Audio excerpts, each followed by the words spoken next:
Where are we at? Hello. How are we doing? Well, it's been a long time since I've done this. Can you guys hear me okay? Let me know if we have any audio issues.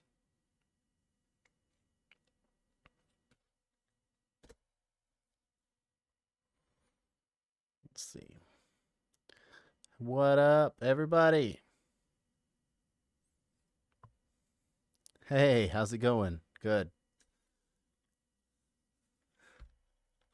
Good to see you guys. It's been a long time since I've done one of these streams, so I thought we'd try to jump back into it and, you know, fix some quest stuff. Because what's more fun than that?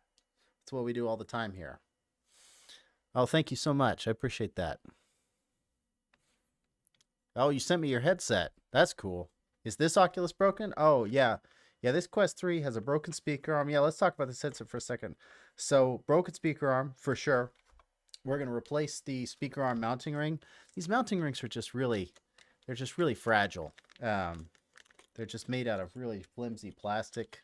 We see it all the time. Let me see if I can find, I've got, well, this one came out of a headset and it's actually kind of cracked. It doesn't look cracked, but it is broken on this side here. So that's a broken one with the charge port still in it.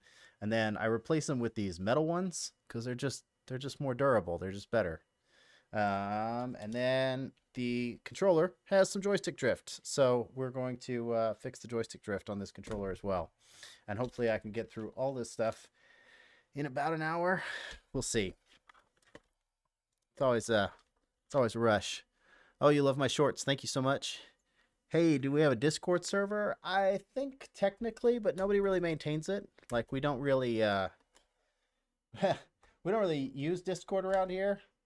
I know it doesn't seem like it, but we're kind of just like old guys. So I don't. I'm not saying that you can't be old and on Discord, but I just feel like I just don't use Discord that much unless somebody I know, like another like streamer or content creator, only uses Discord, and then sometimes I'll use it to communicate with them. So some of my buddies in the YouTube and the TikTok world, they'll use it. So you inspired me to get a VR headset. That's awesome. I love VR. Everybody should like VR. So, goodness gracious. This is what happens when you sweat into your headset too much. Preston, would you mind bringing me gloves? Thank you. These things are. This is gross. That's so gross. Huh? Gross, gross, gross. I love VR. We aren't talking about the grip button. Oh yeah. Oh, sorry. Yeah, I should have mentioned that as well. Thank you so much, sir. It's them. It is them. It's the people. It's the people. Yeah, we'll fix the grip button on it too. So I gotta take it apart anyway. So do you get paid to do this? I do get paid to do this. Kind of. I own the business. So depends on the week whether or not I get paid. And how many people send in their VR headsets. So if we get a lot of VR headsets, then I get paid. If we don't, then the rent gets paid. And if we get paid a medium amount, then I get paid a little bit. So I have a 3S.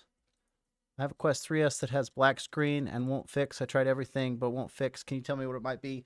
Usually it is one of the sensors or one of the ribbons that's inside the camera array. I don't have one sitting here in front of me, but usually that's what causes it. They just get bonked a little bit, and it just damages that ribbon cable connection, or it breaks one of those cameras. The thing about the tracking cameras is they don't have to look broken. Oh, thank you, Coke.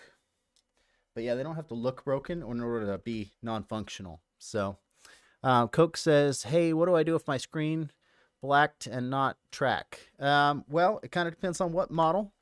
And sort of there's a variety of things that could be going on. If your headset has a proximity sensor like the Quest 3 or the Quest 2, sometimes the black screen can be caused by the proximity sensor. We used to see that a lot more. I don't see that as much anymore. Nowadays, it's almost always a tracking camera failure. And don't ask me why. These things just kind of come and go in waves. sometimes we'll go through a period of time where everything that we get is like a motherboard failure, and it's like, why? Like, we'll diagnose it as a charge port repair, and we'll tell the customers, hey, I think your charge port's bad, or they'll think their charge port is bad. My headset's not charging anymore, can I send it in? Yeah, it's probably a charge port repair. And we'll start working on it, replace the charge port, and it doesn't fix it. And it's like, well, what the hell's going on here? And so we'll replace the board, and there's just something going on the board. So and we'll get those in waves. Like last month, we hardly ever do board replacements on the Quest 3s, and then last month we had like 50 of them out of nowhere. So I don't know if Meta does something on their end and just kind of tweaks it to get people to buy a new headset or what, but it does happen quite a bit. No Way Alive. Yep, we're here. We're live. We're doing it. We're doing the repair. I got to move my my hands up here a little bit, so I'm actually on the screen. My controller rattles inside. Sometimes little pieces of plastic break off on the inside of the controller. It's really common. They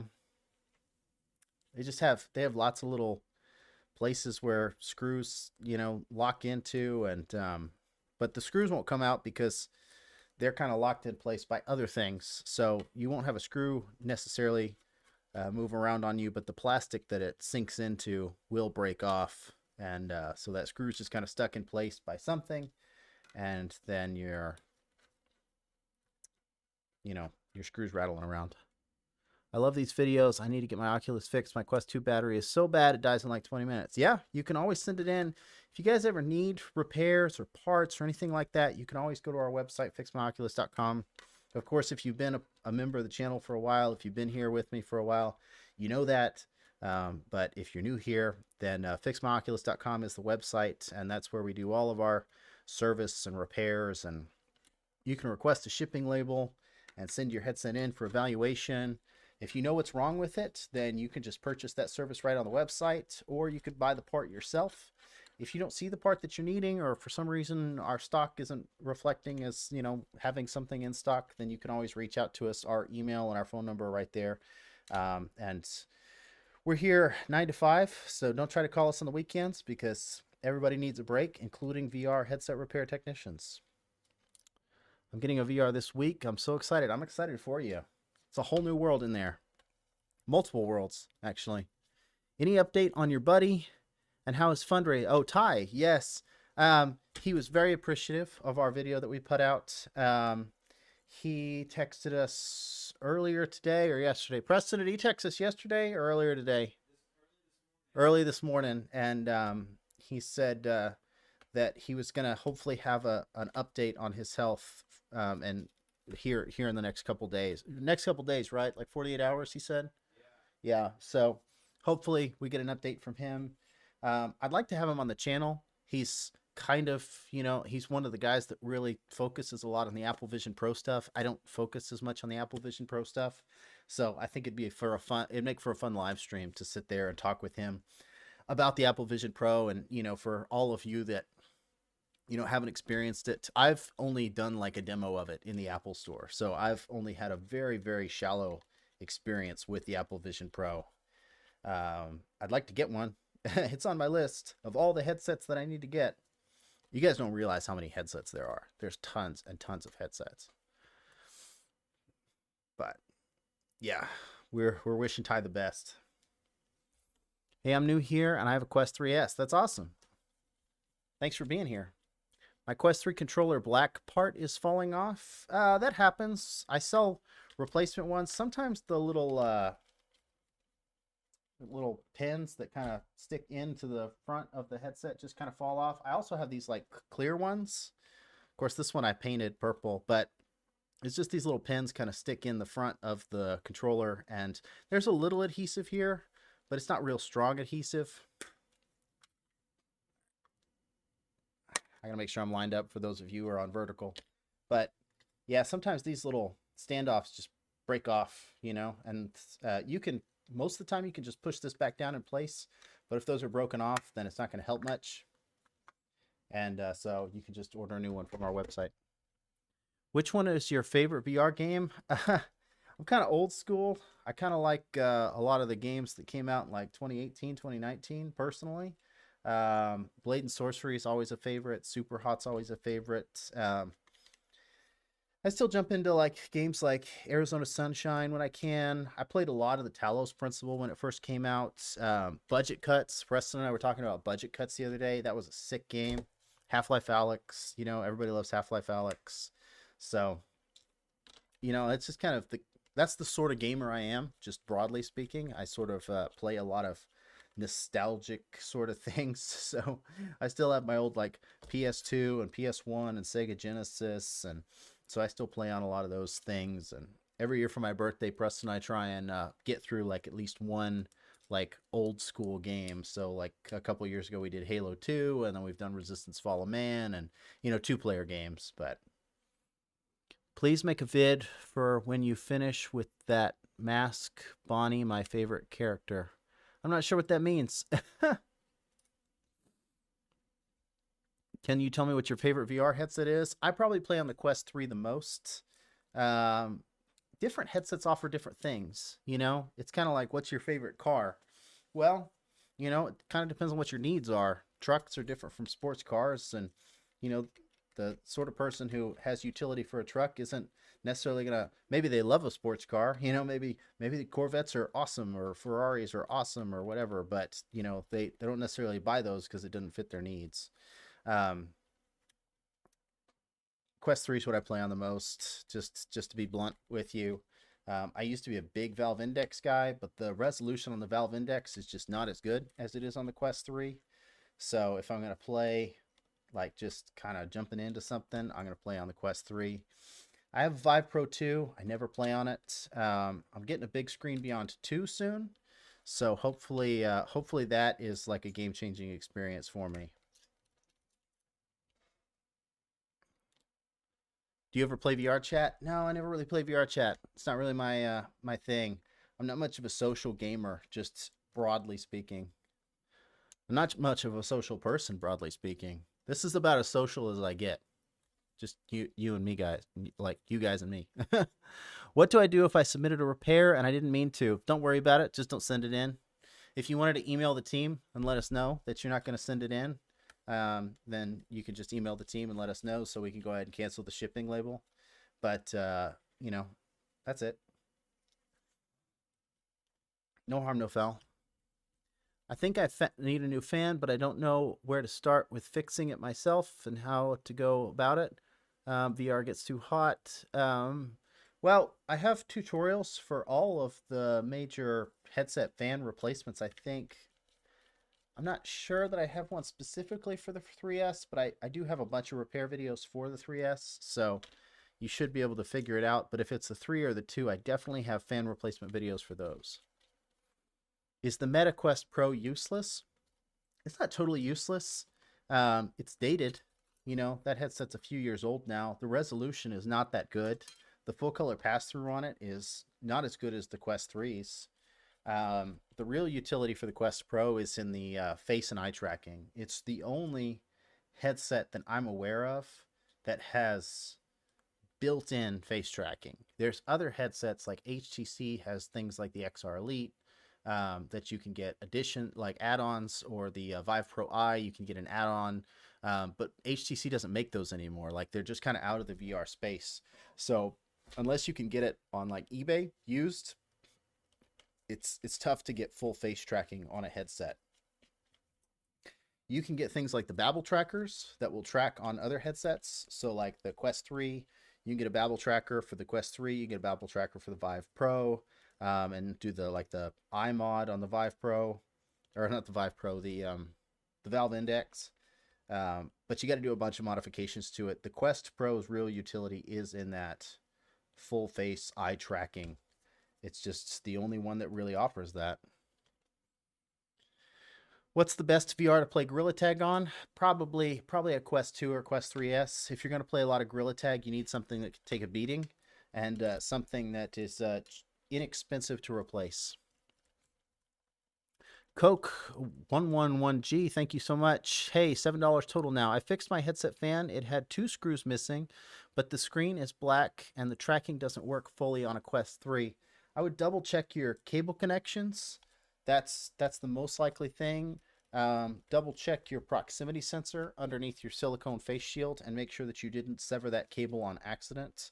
But just double check all your cable connections. That's the thing that most people miss, because people who don't do it all the time like I do, you don't want to press too hard, you don't want to break anything, and sometimes that results in you not pressing firmly enough.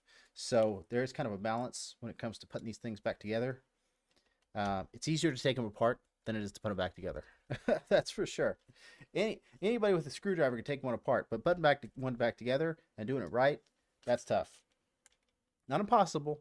You can do it, but it is tough. I replaced my USB connection, only had 3 screws left after putting it back together. That's pretty good. That's pretty good. So, to be honest with you, you don't need all the screws back in these things. There's so many screws, and there's so many redundant screws.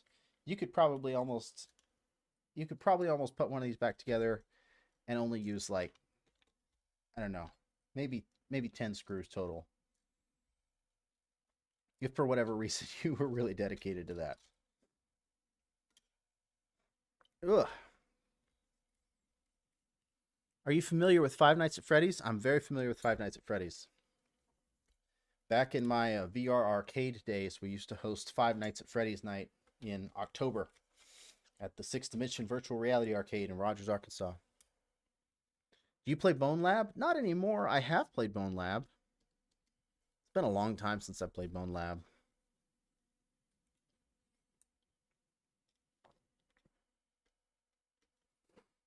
Yeah, of course.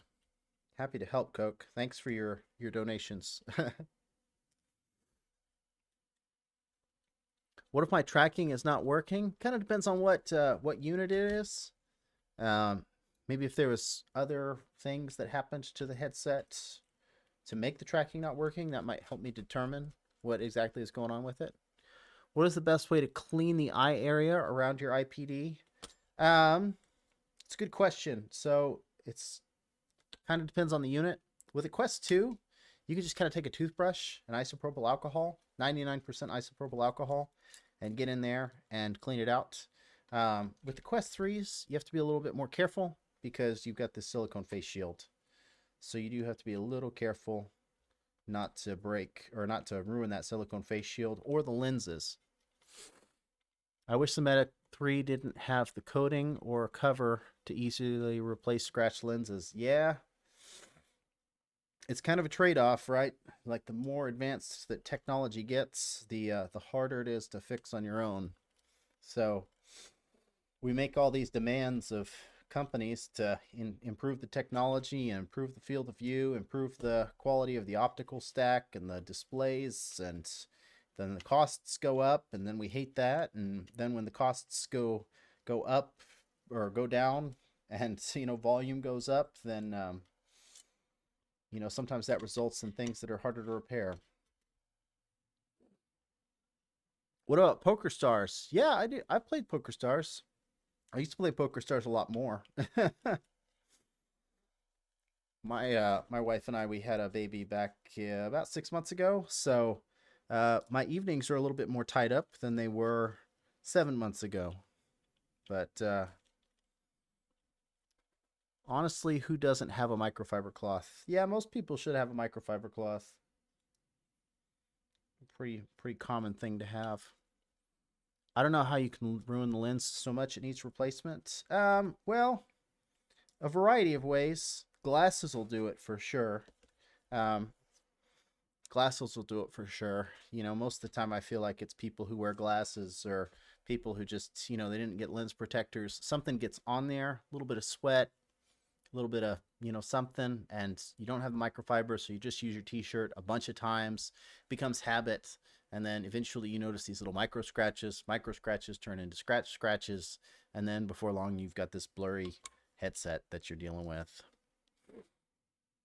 Are you familiar with Veil? Yeah, I'm familiar with Veil. A lot of gaming related questions tonight, you guys.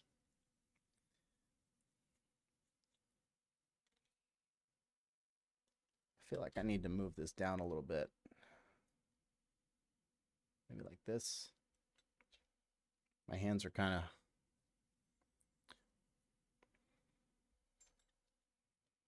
out of this out of the picture. I gotta pay attention to what I'm doing. Maybe try holding the button. I love your videos, bro. Oh, thank you. Appreciate that. Light scratches just make things blurry. Yeah. Yeah. So unfortunately it's pretty hard to fix that coding once it happens. So what's your favorite VR game? Probably Blade and Sorcery. That's probably the one I've put the most hours into anyway.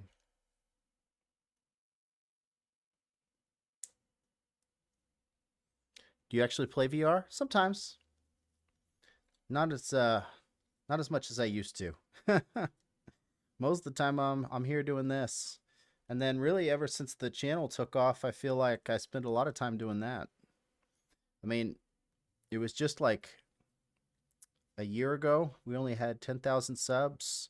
2 years ago, we didn't even have 100 subs. This was just like a little baby channel. And now we have 160 something thousand subs.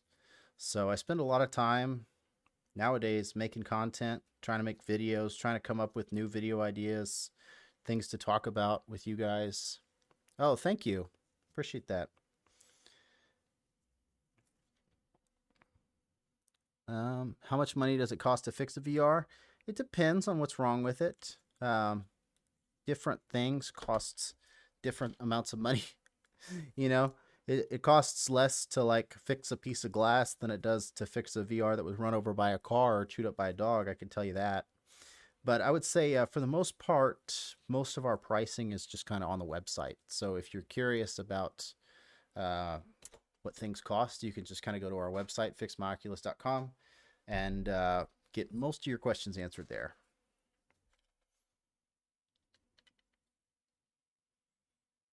These are always a little tricky to get in here. Sometimes I cheat and use just a little bit of silicone lubricant. But I think this one's going to go in. Do you play Yeeps? No. I've heard of Yeeps, but it's never crossed my radar as something to invest a lot of time into. Not to say it's bad, but I just haven't found the time. I tried fixing my Quest 3 controller, upgraded from a 2 to a 3, but I didn't have the spring, so I just have Pro controllers now since both of them are broken. Oh, that's a bummer. We sell the springs on our website if you need the springs. I had an issue with settings not opening where it'd just be a blank screen with the settings logo. Like the bootloader? Oh, thanks, Lil Smiles XD. I appreciate that. My dog chewed them up, so why not? Oh, yeah, that happens a lot. People people underestimate how much dogs love chewing on VR headsets and controllers. I really try to warn people, and I swear every video that I make on it, there's at least 2 or 3 people who are like, "That's not true. I've let my dog Fido hang around with my VR all the time, and he loves it, and he would never destroy it." And I guarantee you that some of those people have sent their headsets in. I guarantee you that has happened more than once.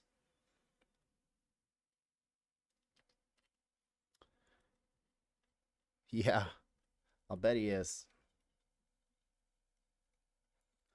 I'm Googling the bits I need to fix my controller, and AI is making it a little muddy. It's just a Torx heads. Yeah, for the Quest 3 and 2 controllers, you'll need a Torx 5 bit. For the Quest 2 controller, you'll also need a Torx T4. Thanks for helping with my headset. I wish you the best and have a good stream. Oh yeah, of course. Thanks for being here. Oh no, ad.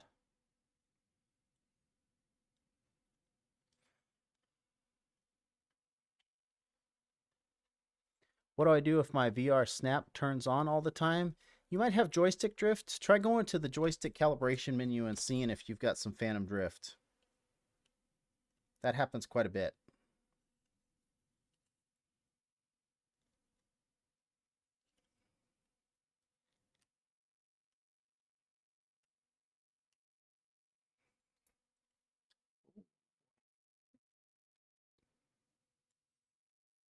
Okay, so basically that's just stick drift most of the time. Yeah.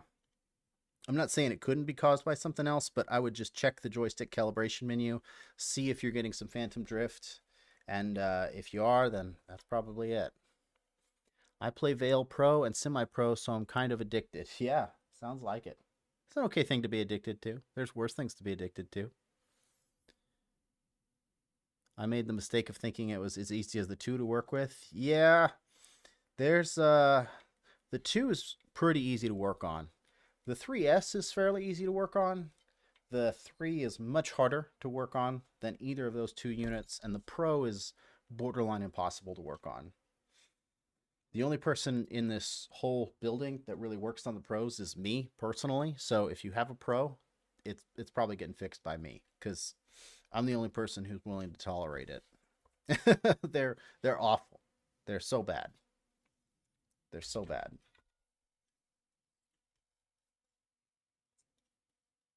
This is just, I have to clean off my desk after this.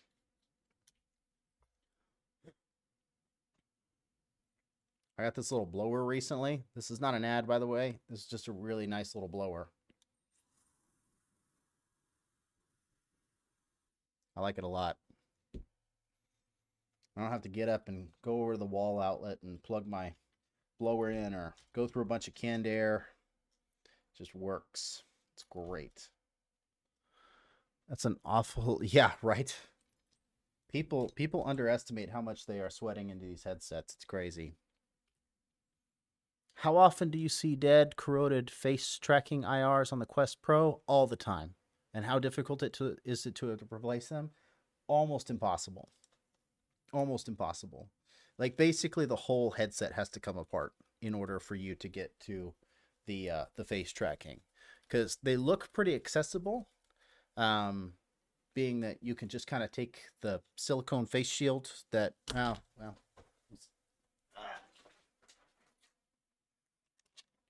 So when you're looking at the Quest Pro, I think you guys can see this. Like these are the IR lights that manage the face tracking. And they look pretty accessible. It looks like, oh, I should just be able to unscrew this and pull this out. But this is actually connected. It seats through here. And this is a split cable that connects to this camera and connects to the motherboard. So the whole motherboard's got to come out. And this whole bottom assembly has to come out so that I can pull this camera connection cable out. And then I can feed this all the way back through and take that facial tracker sensor, or this IR sensor for the face tracking, for the eye tracking, off, and then put a new one in, feed that new cable through, plug that back into that camera, reseat this outer bezel shell part, and then plug it back into the motherboard after I get all of the motherboard stuff back in. It's awful. It's like a 70-step process. Do not recommend. Nice tattoo. Oh, thanks. I have a derpy unicorn, and I've got a sheep with a star. So, I got a couple of silly tattoos. Yeah, the Quest Pro is a nightmare. Totally over-engineered and garbage headset.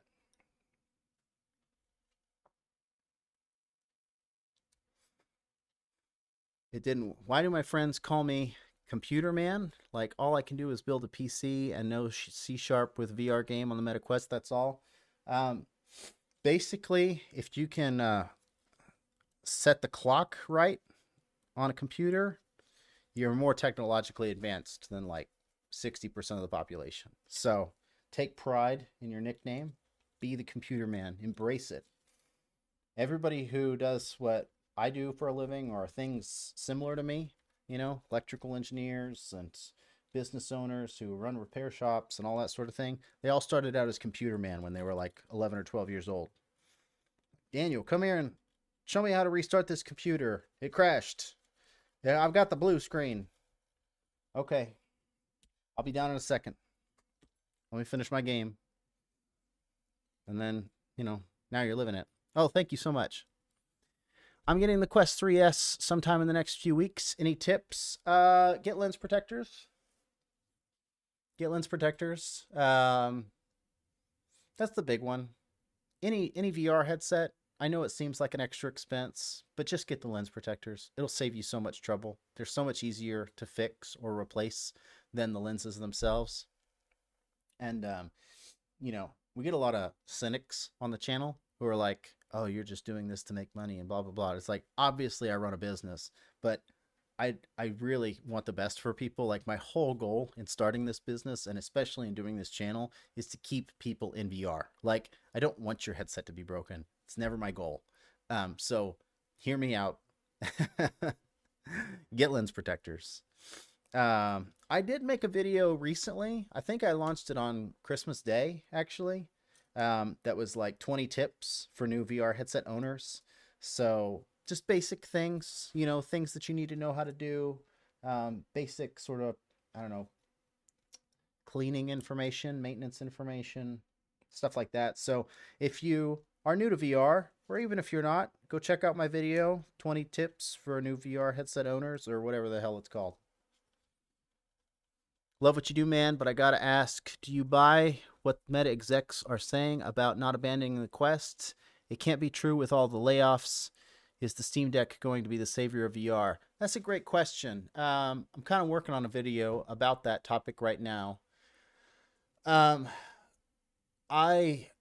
do buy it, and I'll tell you why. I think that they've got way too much money invested into their infrastructure, just like VR development, the prototypes, the manufacturing, to back out of it. I can see why they would want to shift maybe in the long term, but they've lost over $70 billion in this investment. And the promise to investors, to shareholders, has always been, yeah, but it'll pay off. They could write it off. I'm sure that they could, but the investors would not be happy about that. And the other kind of X factor here is that a lot of Meta's money in the last couple of years has gone to AI infrastructure. They're putting a lot of money into AI, not just AR and VR stuff, and not just social media, not just ads and all the other crud that they do. So they've got a bunch of risky gambles kind of all in play at once. If the AI bubble was to pop, which it looks like it's kind of going to do, because you've got companies like NVIDIA pulling out of OpenAI, and Microsoft's, tanking in the stock market over their AI investments with OpenAI. I think Meta is probably hedging their bets that the AI investments that they've made are not going to pay extraordinary dividends. And so, at least for now, they need to let their investors and their shareholders know, their board members, that we are committed to VR because we have a lot of money invested in this and it is going to pay off. Now, I think, to be fair about that, they probably aren't super emotionally invested in VR, maybe the way the rest of us are. They don't really care about VR. They don't really care whether or not it lives or dies. What they care about is the money. And as long as the money's there, or the potential to make the money is there, or the potential to make the money back is there, they're gonna stay in the saddle. Also, I don't think that the leaks that we saw in November about them developing a more gaming focused Quest 4 are a misnomer. I think, or a red herring rather. I think we are going to see that come to fruition. On what timeline, that's hard to say, but I do think that what the Meta execs are saying recently about being committed to VR is reasonably true from a certain point of view when viewed through a certain lens. Will you be fixing the Steam frames in the future as well? Yeah, I can't wait to get my hands on one. I'm so excited for the Steam frame. I mean, I'm hoping that I get one like basically launch day so that I can do a teardown on it. My plan is to buy a couple of them so that I can have one and tear one down. And, just in case I break anything, it happens sometimes on the first teardowns. Like, you can't anticipate every single thing that happens or that is going to happen when you open a new headset for the first time. So I'll probably buy a couple of them, and we will try to offer those services. I would love it, if anybody knows anybody over at Valve if they'd help us with the parts acquisition, that'd be great. So, because we never had that liberty when it came to the index. So, um, yeah, of course. Thanks for the question, Giovanni. Have you ever had a quest catch on fire or start smoking while you're working on it? Um, kind of. About 6 or 7 months ago, we had a an employee who was trying to do an LCD like lens replacement on a Quest 3, and the Quest 3 panels and lenses look very similar to the Quest Pro ones, but the Quest Pro lens or LCD or like the Quest Pro display panels are not LCDs.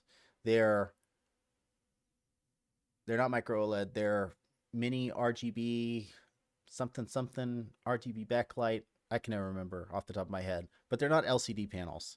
And so they plugged a Quest Pro into a Quest 3 board, and it started smoking and sparking at them because the power demand on those on those displays is a lot more than it is on the LCDs. So yeah, it has happened. Why are there ads on lives? I don't know. I clicked the monetize option because I figured why not. So if I start doing these lives a lot, then you might see less of that. Or if I ever get somebody to sponsor my lives, then you might see less of that. That'd be great, wouldn't it? I just tried and it didn't work. I'm waiting on a MetaQuest 3S. I don't know what that means. I don't know what you tried, but I believe you. I don't know why there are ads on streams. Well, it's just one more avenue of monetization. If you're a monetized channel, yeah. I mean, like I said, if I could get somebody to sponsor these, or maybe just maybe if we just did this more often, then I wouldn't really need to. That'd be great, wouldn't it? But I'm a bounce. Yeah, no, thanks for hanging out with us. Appreciate it. What am I forgetting, guys? Nothing. It's time to move on. Time to put this board back in place.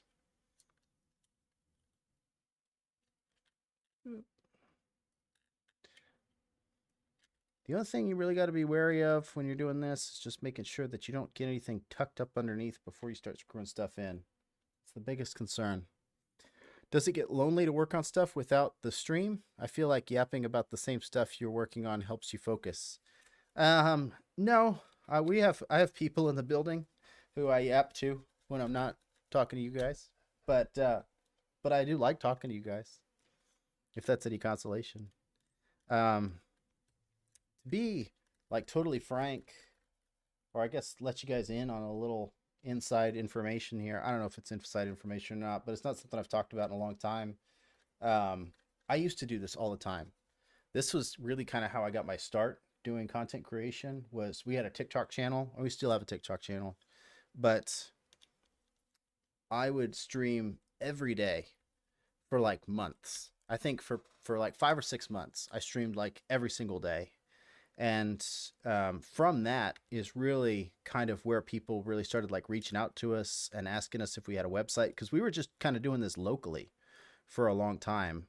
But TikTok live streams kind of opened us up to the idea of people sending their things in from like, all across the United States, and sometimes, even from Canada and Mexico and Puerto Rico and stuff. So I was doing that a lot. When I made the jump to YouTube, I still streamed a little bit. Like I'd stream like once a week, but I didn't stream nearly as much. And part of that was just because business got busier.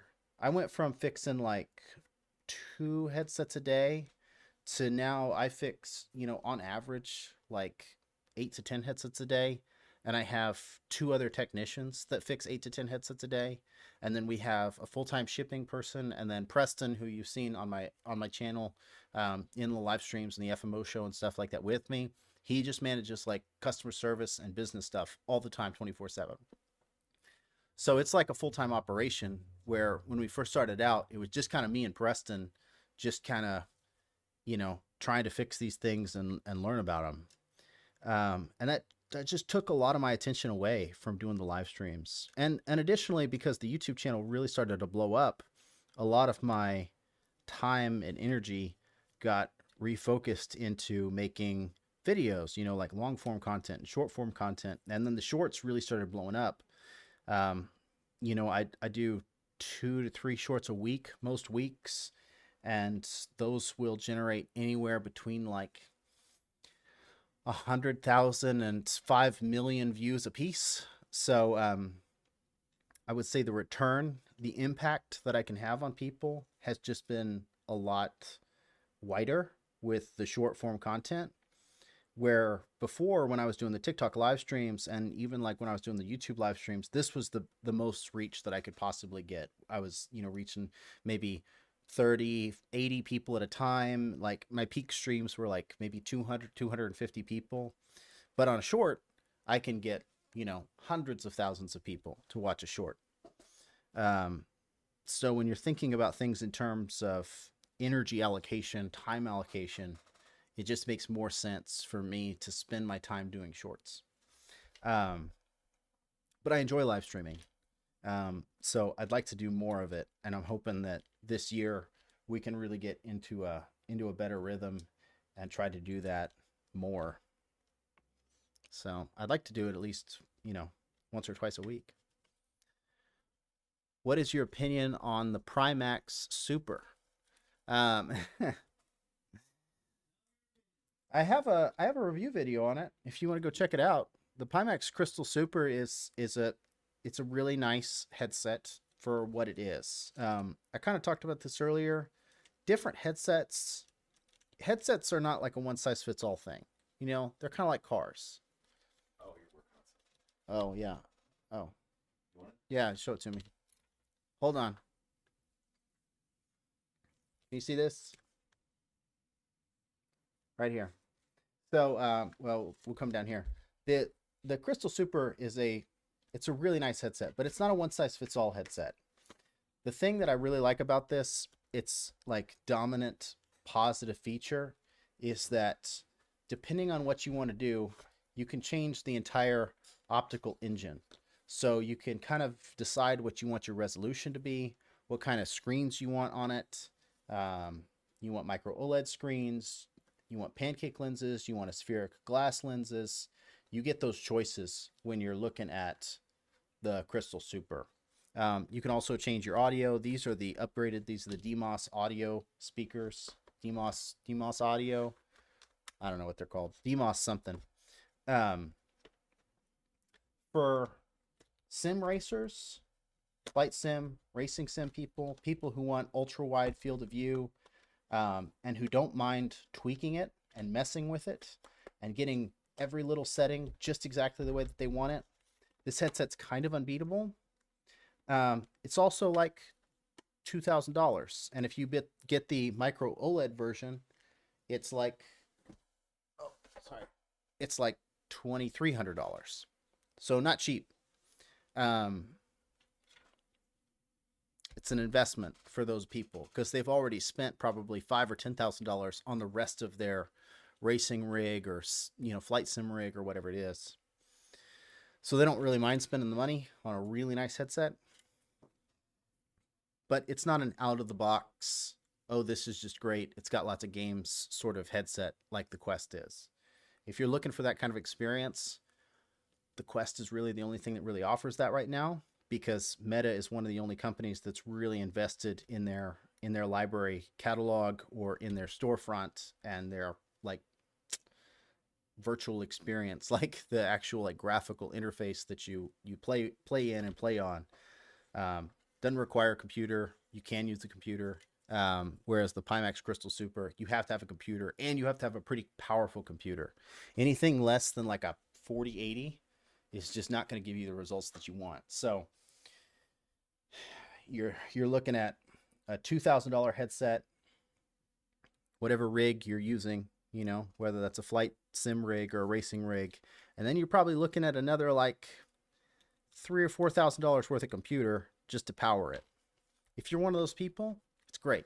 It's basically unbeatable for the price point. Because the next step up is things like the Somnium VR1, which I believe is like a $3,500 headset. Preston, can you price check the Somnium VR1 for me? The Somnium VR1, how much those cost? Somnium VR1.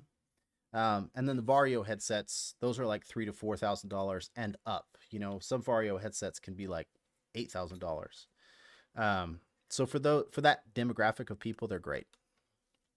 Is the 5970? Yeah, 32 to 4,600 for the Somnium VR1. It's an amazing headset, by the way. Almost unbeatable in its category, but very expensive.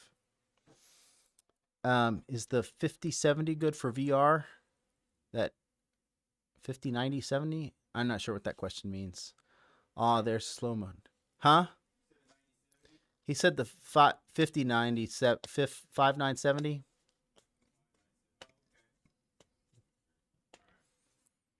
If you fix this in under 10 minutes, oh, we're almost done here. This is like, this repair is almost complete. Okay. 10 minutes, huh? Well, I gotta be out of here in like 10 minutes anyway, so that works out for me. But I have smooth turn on and it uses snap turn. You might have joystick drift. And the controller. I probably won't do the controller in this setting. So, because I do got to get home at some point. I wanted to do the controller on the stream tonight. Then I forget how much I like talking to you guys. So, you know, you got to pick your battles. Let me retype. I have the RTX 5070 and a Quest 3S. Is that good pairing for VR? The 5070 is probably overkill for the Quest 3S. The Quest 3S does not need nearly that much power. The resolution on it is just not that good. I think it's 2080 by 1900 resolution per eye. I think that's right. For a 5070, I mean, you could run just about anything.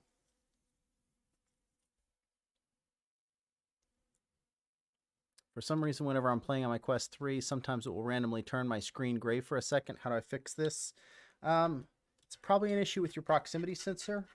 A lot of the times people play, their proximity sensors aren't close enough to their face, or they get sweat in them, or maybe your hair gets in the way and it throws the proximity sensor off.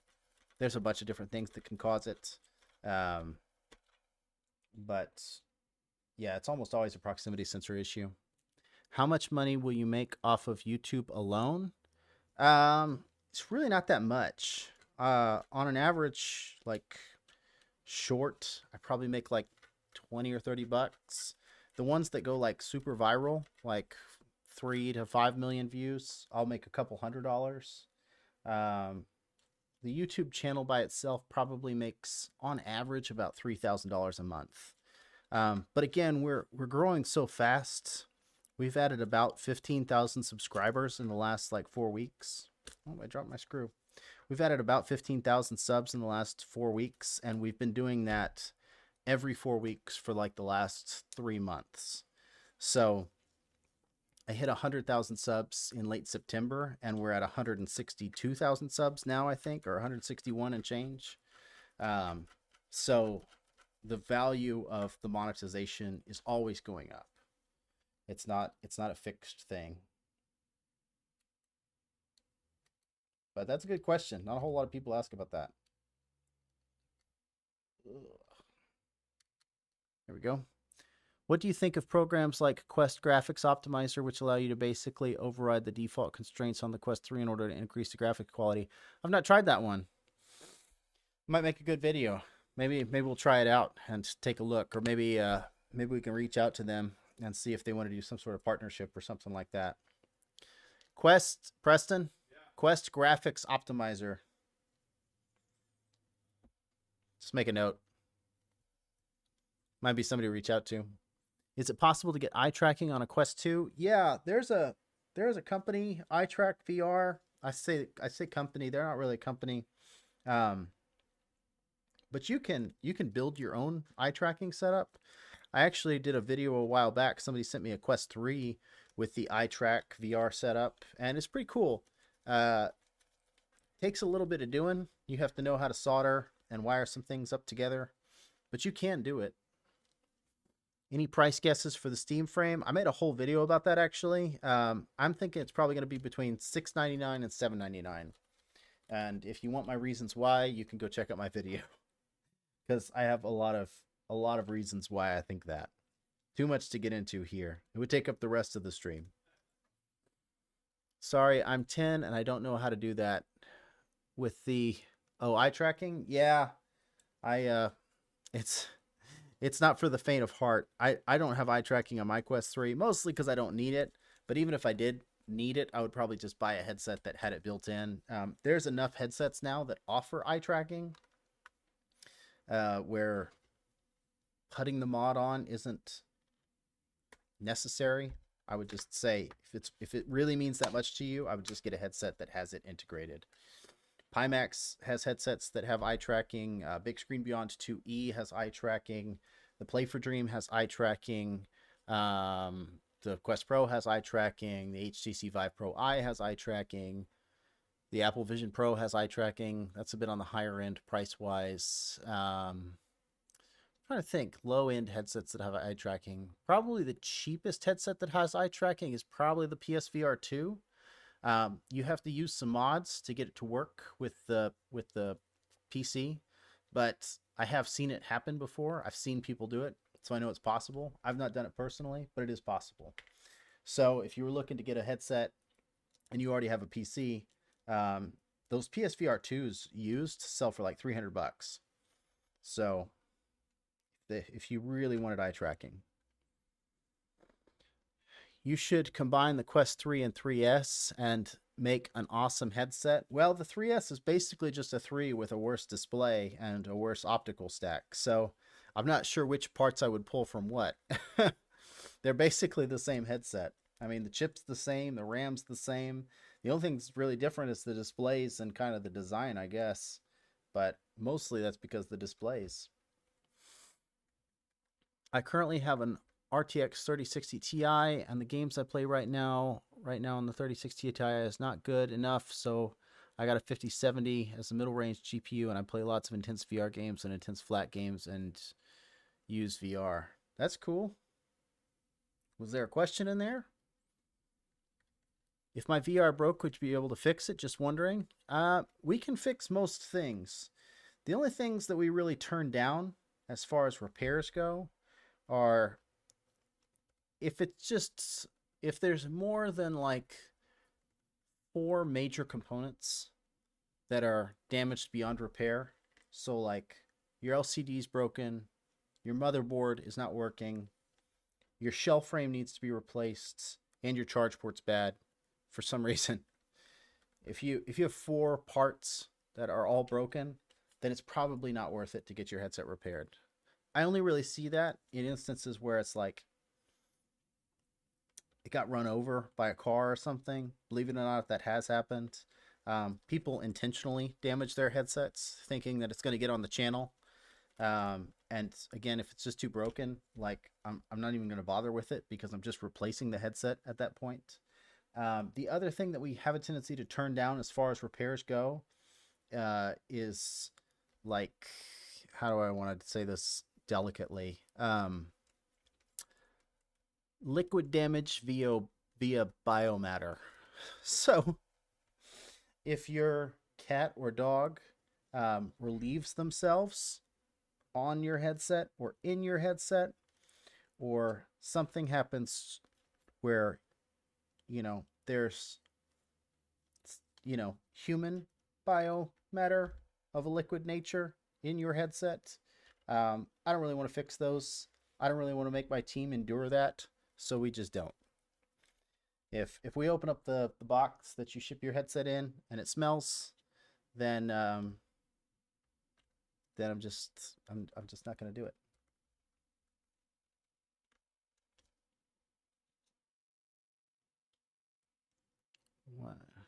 Because I have a text limit here. Since I know the above, you would say 5070 is not. It's overkill. Pancake lenses inside the 3S. I'm not sure what you mean there. The 3S doesn't have pancake lenses. So for anybody who's watching, following along, and it's like, oh, you have a couple screws left, it's because two of these screw mounts in this headset have broken off due to impact damage. The same impact damage that probably damaged the speaker arm. These little screw mounts break off, and so then I can't put the screws back inside. So we just kind of have to put as many screws in as we can so it's nice and secure. Customize it to have the pancake lenses inside. It's really not that easy. I know it sounds simple to just swap out the lenses, but what you have to realize is that the entire LCD assembly for the Quest 3 is designed for a pancake lens optical stack. And what I mean by that, is that the pancake lens is not just this outside lens. You think that because you look at it, you're like, oh, that's the lens. The pancake lens is called a pancake lens because it's actually 3 different semi-reflective surfaces that are all stacked together to compress, recompress, and rearrange an image from the display that sits underneath it. Whereas a Fresnel style lens, like this one, is just a display and a magnifying glass. And the Fresnel lines on the magnifying glass help make that image bigger to your eye. They amplify the image in a way that a normal smooth magnifying glass couldn't do that. This is kind of the old way of doing things. You see this on some headsets nowadays, like the 3S, because it's very cost efficient to do it this way. But broadly speaking, the pancake lens is kind of the way that people have been doing it for a while now. You see it on the Quest Pro, you see it on the Pimax headsets, you see it on the Play for Dream, the Samsung Galaxy XR, obviously the Quest 3. But yeah, so the issue with it is that the 3S is a single panel LCD screen, and it is not designed to have a dual optical pancake stack. So it seems simple, but it's really quite complicated. And the way that light refracts around inside this is meticulously and mathematically engineered. And it can't be replicated easily. You certainly can't just throw any old screen in there that you want. So their silicone face shield has seen better days. I'll probably email them and see if they want me to replace this for them. I don't like to replace things unless people ask me to, just broadly speaking, or unless, you know, I tell them, hey, I can't fix this unless you let me fix this thing. So usually I leave that up to the customers. But got that headset all nice and together again.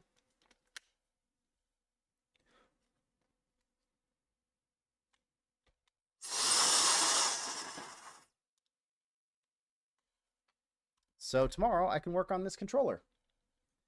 But anyway, thanks for hanging out with me, guys. I've not done a long live stream in a long time, so this was fun.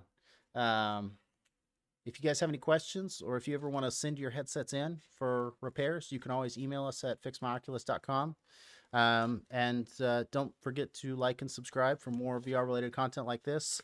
And you know, check out my latest videos. So I'm always trying to create new interesting things. I've got a Quest 1 video that I did a few days ago, and I did a few videos last week that are all pretty interesting, I think. I did a video on the Lynx R2 that just came out on Saturday, and then I'll hopefully be doing at least a couple videos this week as well.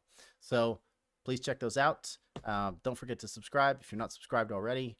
And I guess other than that, we'll just, whoops, kicked my microphone away. Other than that, I guess we'll just see you guys on the next one.